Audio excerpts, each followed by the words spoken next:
Life സ്കില്ലിൻ്റെ പുതിയൊരു വീഡിയോയിലേക്ക് എല്ലാവർക്കും സ്വാഗതം. അപ്പോൾ ഇന്ന് നമ്മൾ നിൽക്കുന്നത് 900 പാടത്തിൻ്റെ ഫ്രണ്ടിലാണ്, അല്ലെങ്കിൽ അതിൻ്റെ സെൻറ്ററിലാണ്. അപ്പോൾ ഇതേ ചുറ്റും സെൻറ്ററിൽ കൂടെ ഒരു വഴി മാത്രമേ ഉള്ളൂ, ബാക്കി ചുറ്റും ഇതേ പാടമാണ്. അപ്പോൾ ഇതിങ്ങനെ നീണ്ടു നിവർന്ന് കിടക്കുന്ന വലിയൊരു പാടശേഖരമാണ് കേട്ടോ. അപ്പോൾ അതിൻ്റെ സൈഡിലാണ് ഞാൻ നിൽക്കുന്നത്. അപ്പോൾ നമ്മുടെ ഇന്നത്തെ ഒരു മെയിൻ പരിപാടി എന്നാന്ന് വെച്ചാൽ, അപ്പോൾ ഇവിടെ നമ്മൾ കുറച്ച് ട്രഡീഷണൽ ഫിഷിങ്ങിന് വേണ്ടി വന്നതാണ്. അപ്പോൾ ഇപ്പോൾ ഈ സമയത്ത് നല്ല മീനെ കിട്ടുന്ന സമയമാണ്. കാരണം ഇപ്പോൾ ഈ പാടത്ത് വെള്ളം പറ്റിക്കുന്ന സമയമാണ്. കൊയ്യണമെങ്കിൽ പാടത്ത് വെള്ളം പറ്റിക്കണം. പാടം പറ്റിച്ചാൽ മാത്രമേ കൊയ്ത്ത് മെഷീൻ പാടത്തേക്ക് ഇറക്കാൻ പറ്റത്തുള്ളൂ. അപ്പോൾ ആ സമയത്ത് നമുക്ക് ഇഷ്ടംപോലെ മീനെയൊക്കെ നമുക്ക് കിട്ടുന്ന സമയമാണ്. അപ്പോൾ നമുക്ക് കുറച്ച് ഫിഷിങ്ങും പരിപാടിയൊക്കെ ആയിട്ട് വന്നേക്കുവാണ്. അപ്പോൾ നമുക്ക് നേരെ കുറച്ച് ഫിഷിംഗ് ഒക്കെ കണ്ടിട്ട് വരാം. 900 ചിറ വരമ്പിനകത്ത് കൂടി കുമരകത്തേക്കുള്ള വഴിയാണ് കേട്ടോ ഇത്. അപ്പോൾ ഈ വഴിയിൽ കൂടിയാണ് ഇന്ന് നമ്മുടെ യാത്ര. അപ്പോൾ ഇന്ന് നമ്മുടെ യാത്രയുടെ ഉദ്ദേശമെന്ന് വെച്ചാൽ ഈ പ്രദേശത്തെ മനോഹരമായ ചില കാഴ്ചകളും അതുപോലെ തന്നെ ട്രഡീഷണൽ ഫിഷിങ്ങും എക്സ്പ്ലോർ ചെയ്യാൻ വേണ്ടിയാണ് ഇന്ന് നമ്മൾ ഈ വഴിയിൽ കൂടി യാത്ര ചെയ്യുന്നത്. അപ്പോൾ ഈ യാത്രയുടെ തുടക്കം മുതൽ ഒടുക്കം വരെ എനിക്ക് കാണാൻ കഴിഞ്ഞത് ഇവിടുത്തെ പാടശേഖരങ്ങളും അതുപോലെ തന്നെ അവിടുത്തെ ഓരോ കൃഷി രീതികളും ആ പാടത്തെ പണികളും ഒക്കെയാണ് നമുക്ക് കൂടുതലായിട്ടും കാണാൻ കഴിഞ്ഞത്. അപ്പോൾ ഈ തുടക്കം മുതൽ നമ്മൾ പോകുന്ന വഴിയുടെ 2 സൈഡിലും പാടശേഖരമാണ്. അതിൻ്റെ തുടക്കം മുതലുള്ള കാഴ്ചകളിൽ ചില സ്ഥലത്ത് നെല്ല് വിളഞ്ഞു നിൽക്കുന്നു, ചില സ്ഥലത്ത് കൊയ്ത്ത് നടന്നുകൊണ്ടിരിക്കുന്നു, അതുപോലെ തന്നെ ചില സ്ഥലത്ത് ട്രാക്ടർ ഉപയോഗിച്ച് ഉഴുതുകൊണ്ടിരിക്കുന്നു. അങ്ങനെ ഉള്ള ഒട്ടനവധി കാഴ്ചകൾ കാണാൻ പറ്റി. അതുപോലെ തന്നെ നെൽകൃഷി കഴിഞ്ഞിട്ട് നെല്ല് പാക്ക് ചെയ്യുന്നുണ്ട്, ചാക്കി കെട്ടി അവർ പാക്ക് ചെയ്ത് ലോറിയിൽ കയറ്റി അയക്കുന്നു. വഴി സൈഡിൽ കൂടി നെല്ല് കൂട്ടിയിട്ടിരിക്കുന്നു. അപ്പോൾ അത് കാക്കേനെയൊക്കെ ഓടിക്കുന്ന ആൾക്കാർ, അങ്ങനെ ഒട്ടനവധി ജോലികളിൽ ഏർപ്പെടുന്ന ആളുകളാണ് ഇവിടെ ഉള്ളത്. അപ്പോൾ ഈ പ്രദേശത്തിന് ഒരു പ്രത്യേകത എന്ന് പറഞ്ഞാൽ നെൽകൃഷി കൊണ്ട് ഉപജീവന മാർഗം കഴിക്കുന്നവർ ആണ് കൂടുതൽ ആൾക്കാരും. ഇവിടുത്തെ മോട്ടോർ ചാല് ഫുള്ള് പറ്റിച്ചിട്ടിരിക്കുകയാണ്. അപ്പോൾ ഈ ചാല് വഴിയാണ് പാടത്തേക്ക് വെള്ളം കയറ്റുന്നതും അതുപോലെ തന്നെ കൂടുതൽ വെള്ളമുള്ള സമയത്ത് വെള്ളം ഇറക്കി വിടാനും ഈ ഒരു ചാലാണ് ഉപയോഗിക്കുന്നത്. അപ്പോൾ ഇവിടെ മീൻപിടുത്തം ഒരു ആഘോഷമാണ്. കൊയ്ത്ത് നടക്കുന്ന സമയത്ത് മീൻപിടുത്തം ഇവിടുത്തെ ഒരു ആഘോഷമാണ്. കൊയ്ത്ത് തന്നെ ഒരു ആഘോഷമാണ്. അപ്പോൾ അതുപോലെ തന്നെ ആ സമയത്ത് ഇവിടെ കുട്ടികളും അതുപോലെ തന്നെ മുതിർന്നവരും ഒക്കെ മീൻ പിടിക്കാനായിട്ട് ഇറങ്ങുന്ന സമയമാണ്. മീൻ കൂടുതലായിട്ട് നമുക്ക് ലഭിക്കുന്ന ഒരു സമയമാണ്. ഈ പ്രദേശത്ത് ധാരാളം മോട്ടോർ പുരകൾ കാണാൻ സാധിക്കും. അപ്പോൾ അവിടെയൊക്കെ വലിയ മോട്ടറുകളാണ് യൂസ് ചെയ്തിരിക്കുന്നത്. അപ്പോൾ ധാരാളം വെള്ളം ഇവിടുന്ന് ഒഴുക്കി കളയേണ്ടതുകൊണ്ട് തന്നെ വലിയ മോട്ടറാണ് ഉപയോഗിക്കുന്നത്. അങ്ങനെ ഈ പാടത്തെ വെള്ളം മുഴുവൻ വറ്റിക്കുന്നത് കൊണ്ട് തന്നെ മീനിൻ്റെ ലഭ്യത വളരെയധികം കൂടുതലായിരിക്കും. അപ്പോൾ പിള്ളേരെന്നില്ല, മുതിർന്നവരെന്നില്ല, എല്ലാവരും മീൻ പിടിക്കാനായിട്ട് ഇറങ്ങും. അപ്പം മീൻ പിടുത്തം എന്നൊക്കെ പറയാൻ വളരെ ഇൻട്രസ്റ്റ് ഉള്ളൊരു കാര്യമാണല്ലോ എല്ലാവർക്കും. അപ്പോൾ എല്ലാവരും ഈ മീൻ ഫിഷിങ്ങിന് വേണ്ടിയിട്ടൊക്കെ ഇറങ്ങും.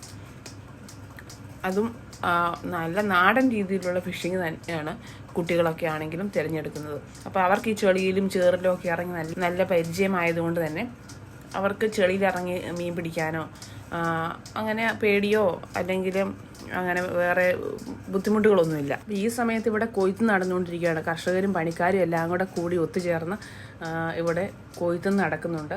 അതുപോലെ തന്നെ അവർ നെല്ലൊക്കെ ഉണങ്ങാനായിട്ട് വിരിച്ചിടുന്നു. അങ്ങനെ ഓരോരോ പ്രവർത്തനങ്ങൾ ഇവിടെ നടന്നുകൊണ്ടിരിക്കുന്നുണ്ട്. അപ്പോൾ ഈ ചേറിലും അതുപോലെ തന്നെ ചാലിലും ഒക്കെ കൂടുതലായിട്ടും കാണുന്നത് ചേറുമീൻ, അതുപോലെ തന്നെ വരാൽ, കല്ലട, കാരി തുടങ്ങിയ മീനുകളൊക്കെ ആയിരിക്കും കൂടുതലായിട്ടും ഇവിടുന്ന് കിട്ടുന്നത്. വരാലെന്നൊക്കെ പറഞ്ഞാൽ നല്ല ഔഷധ ഗുണമുള്ള മീനുകളാണ്, ചില്ലറക്കാരനൊന്നുമല്ല. ഇപ്പം മാർക്കറ്റിൽ ഏകദേശം ഒരു 300, 350, 400 രൂപയോളം ഒക്കെ വരുന്നതാണ് ഈ മീനിനൊക്കെ. അപ്പോൾ ഇന്നിവിടെ മീൻ പിടിക്കാനായിട്ട് ഇറങ്ങിയിരിക്കുന്നത് കുറച്ച് കുട്ടി പട്ടാളങ്ങളാണ് കേട്ടോ. അപ്പോൾ ഒരു ഗ്യാങ് ഇവരിങ്ങനെ മീൻ പിടിക്കാനായിട്ട് ഇറങ്ങിയിരിക്കുവാണ്. അപ്പോൾ കുറച്ച് പേര് വെള്ളത്തിലിറങ്ങി തപ്പി പിടിക്കുന്നു മീനിനെ. അതുപോലെ തന്നെ കുറച്ച് പേര് കരയ്ക്ക് നിന്ന് ഇവർ പിടിച്ച് എറിഞ്ഞു കൊടുക്കുന്ന മീനിനെയൊക്കെ ഇവർ പെറുക്കി ഇവരുടെ പാത്രത്തിലേക്കൊക്കെ ആക്കുകയാണ് ചെയ്യുന്നത്. അപ്പോൾ അങ്ങനെയാണ് ഇന്ന് ഇവർ മീൻ പിടിക്കുന്നത്. അപ്പോൾ ഇവർ സാധാരണയായിട്ട് ഇപ്പോൾ ഈ മീൻ പിടിക്കാൻ വേണ്ടി യൂസ് ചെയ്യുന്നത് വെറും തപ്പിപ്പിടുത്തമാണ്. അപ്പോൾ ഇവർ ചെളിക്കകത്തും ചേറിനകത്തുമൊക്കെ തപ്പി ആണ് മീനിനെ പിടിക്കുന്നത്. ഇതിങ്ങനെ ഒരു ഓടിച്ച് ഈ വരാലൊക്കെ ആണെങ്കിൽ സ്വാഭാവികമായിട്ടും നമ്മൾ ഇറങ്ങിക്കഴിയുമ്പം സൈഡിലോട്ടുള്ള ചെളിയിലോട്ടും അതുപോലെ തന്നെ പുല്ലിൻ്റെ ഇടയിലോട്ടൊക്കെ ഈ മീനുകൾ ഇങ്ങനെ കയറിയിരിക്കും. അപ്പോൾ ആ സമയത്ത് തപ്പി പോയി കഴിഞ്ഞാൽ കയ്യാൽ ഇങ്ങനെ മുട്ടുന്ന സമയത്ത് ഇവരതിനെ പിടിച്ച് എടുക്കുകയാണ് ചെയ്യുന്നത്. അങ്ങനെയാണ് ഇപ്പോൾ ഇവർ മീൻ പിടിക്കുന്നത്. അപ്പോൾ ഇതൊക്കെ ഇവർ ചെറുപ്പം മുതലേ ശീലിച്ച് വരുന്നതുകൊണ്ട് തന്നെ ഇവർക്ക് അതിനൊക്കെയുള്ള കഴിവ് വളരെ കൂടുതലാണ്.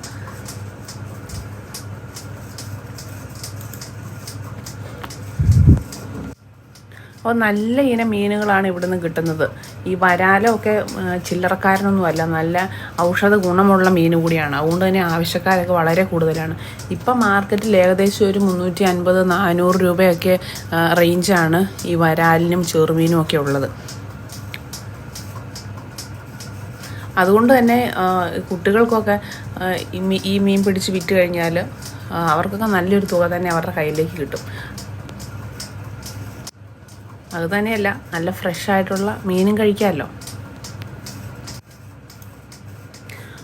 അപ്പോൾ ഇവർ മീനിനെയൊക്കെ ഓടിച്ച് സൈഡിലുള്ള മീനിനെയൊക്കെ തപ്പി പിടിച്ച് ഇവർ മീനിനെയൊക്കെ പറക്കുഴിയിലേക്ക് എത്തിക്കുകയാണ് ചെയ്യുന്നത്. അപ്പോൾ പറക്കുഴി എന്ന് വെച്ചാൽ നമ്മുടെ മോട്ടോർ തറയുടെ നേരെ ഫ്രണ്ടിലുള്ള ആ ഒരു ഭാഗമാണ് പറക്കുഴി എന്ന് പറയുന്നത്. അപ്പോൾ അവർ മീനിനെ പറക്കുഴിയിലോട്ട് എത്തിച്ചിട്ട് അവിടെ അവർ കുത്തുവല കുത്തി തടവലയിട്ട് മീനിനെ പിടിച്ചെടുക്കുന്ന ഒരു രീതിയാണ് ഇപ്പോൾ ഇവർ ചെയ്യുന്നത്.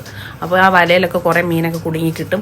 അതുപോലെ തന്നെ കുറേ മീനൊക്കെ അല്ലാതെ തന്നെ കൈ കിട്ടും, ബാക്കി മീനൊക്കെ കുടുങ്ങി കിട്ടും. അതുപോലെ തന്നെ കുറേ മീനൊക്കെ അല്ലാതെ തന്നെ കൈ കിട്ടും, ബാക്കി അവരുടെ കയ്യിൽ നിന്ന് രക്ഷപ്പെട്ടു പോകുന്ന മീനുകളൊക്കെ ഈ വലയിലൊക്കെ കുടുങ്ങി അവർക്ക് കിട്ടും. അപ്പോൾ എങ്ങനെ ഒരു രീതിയിലാണ് ഇപ്പോൾ ഇവർ മീൻ പിടിച്ചുകൊണ്ടിരിക്കുന്നത്. എന്തായാലും കണ്ടു നിൽക്കുമ്പോൾ തന്നെ നമുക്ക് ഭയങ്കര ഇൻട്രസ്റ്റിംഗ് ആയിട്ട് തോന്നുന്നുണ്ട്. അപ്പോൾ ഇറങ്ങി മീൻ പിടിക്കുന്നവരുടെ കാര്യം പറയേണ്ടതില്ലല്ലോ. മീനെ കിട്ടുകയും കൂടി ആണെങ്കിൽ ഒന്നും പറയണ്ട, ആഹാ അടിപൊളി. അപ്പോൾ ഇവർക്കൊന്നും ഇങ്ങനെ ഈ ചപ്പിനകത്തും അതുപോലെ തന്നെ ചേറിനകത്തൊന്നും കൈയിടാനൊന്നും യാതൊരു ഭയവും ഇല്ല. അപ്പം നമുക്ക് കണ്ടു നിൽക്കുമ്പോൾ നമുക്ക് ചെറിയൊരു പേടി തോന്നും. കാരണം ഇതിനുള്ളിലേക്ക് പോകുമ്പം എന്തെങ്കിലുമൊക്കെ അപകടങ്ങൾ അല്ലെങ്കിൽ ഉണ്ടാവുമോ എന്നൊക്കെ നമുക്കൊരു പേടിയുണ്ടാകും. പക്ഷേ ഇവരൊക്കെ ഇത് ശീലിച്ചത് കൊണ്ട് തന്നെ ഇവർക്ക് അങ്ങനത്തെ യാതൊരു പേടിയോ ടെൻഷനോ ഒന്നുമില്ല. എന്നാലും ഇതിനൊക്കെ ചില അപകടങ്ങളൊക്കെ ഇതിൻ്റെ ഉള്ളിലുണ്ട്.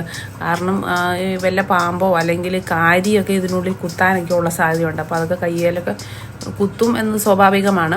പിന്നെ അതുപോലെ തന്നെ ഈ ചെളിക്കകത്തൂടെയൊക്കെ നടന്നു പോകുന്ന സമയത്ത് വല്ല കുപ്പിച്ചില്ലോ അങ്ങനെ എന്തെങ്കിലും ഒക്കെ ഉണ്ടെങ്കിൽ, ഷാർപ്പായിട്ടുള്ള എന്തെങ്കിലും ഒക്കെ ഉണ്ടെങ്കിൽ കാലയിലൊക്കെ കുത്തി കയറാനും ഒക്കെ ഉള്ള സാധ്യതകളുണ്ട്. അപ്പോൾ അങ്ങനെയുള്ള ചില അപകടം കൂടി ഇതിനകത്ത് പതിയിരിപ്പുണ്ട്. എന്നാലും ഇവർക്കതൊന്നും വലിയ കാര്യമല്ല. അപ്പോൾ നമ്മൾ നോക്കുമ്പോൾ നമുക്ക് അങ്ങനത്തെ ഒരു ചെറിയ പേടിയും ടെൻഷനൊക്കെ ഉണ്ടാവുമെങ്കിലും ഈ കുട്ടികൾക്കൊന്നും അതൊന്നും പേടിയൊന്നുമില്ല. കാരണം ഇവരിങ്ങനെ ചെറുപ്പം മുതൽ ഈ ഒരു ചാലിൽ ചാടി മീൻ പിടിക്കുന്നവരും അതുപോലെ തന്നെ അവർ ഇവിടെ വളർന്നവരാണ്. അതുകൊണ്ട് തന്നെ അങ്ങനത്തെ പേടികളോ ടെൻഷൻ. അപ്പോൾ ഇവർ ഓടിച്ചു കൊണ്ടുവന്ന മീനുകളും അടുത്തുകൂട്ടി മീനുകളും എല്ലാം കൂടെ ഇവിടെ ഈ പറക്കുഴിയിൽ എത്തിയിട്ടുണ്ട്. അപ്പോൾ ഇവിടെ നിറച്ച് മീനായിരിക്കും ഇപ്പം. അപ്പോൾ ഇനി അതിനെല്ലാം കൂടെ പിടിച്ചെടുക്കലാണ് ഇനി പണി.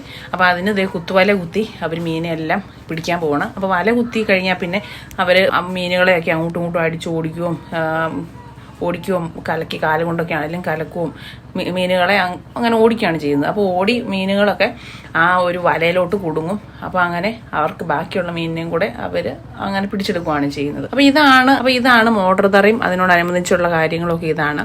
അപ്പോൾ ഇവിടെ ഇത് പണ്ടുകാലം മുതലേ ഉപയോഗിച്ചു വരുന്ന ഒരു സിസ്റ്റം തന്നെയാണ്. ഈ മോട്ടോർ തറയും പെട്ടിയും അതുപോലെ തന്നെ ഈ ബെൽറ്റും പറയും എല്ലാം നേരത്തെ മുതലേ ഉപയോഗിച്ചുകൊണ്ടിരുന്നതാണ്. അപ്പോൾ ഇതുപോലെ ഈ കണ്ടത്തിന് ചുറ്റും അല്ലെങ്കിൽ അതിൻ്റെ സൈഡിൽ കൂടെ ഇതുപോലെ ഒരുപാട് മോട്ടോർ തറകളും ഇതുപോലുള്ള മോട്ടറൊക്കെ കാണാം. അപ്പോൾ ഇത് 50 കുതിരയുടെ പവർ ഉള്ള മോട്ടറാണ് ഇതിനകത്ത് ഉപയോഗിക്കുന്നത്. അപ്പോൾ നമ്മുടെ വീഡിയോ ഇവിടെയൊന്നും അവസാനിക്കുന്നില്ല കേട്ടോ. അപ്പോൾ ഈ തടുത്തുകൂട്ടി മീനിനെയൊക്കെ പിടിക്കുന്നതൊക്കെ നമ്മുടെ അടുത്ത വീഡിയോയിലായിരിക്കും നമ്മൾ അപ്ലോഡ് ചെയ്യുന്നത്. Stay tune.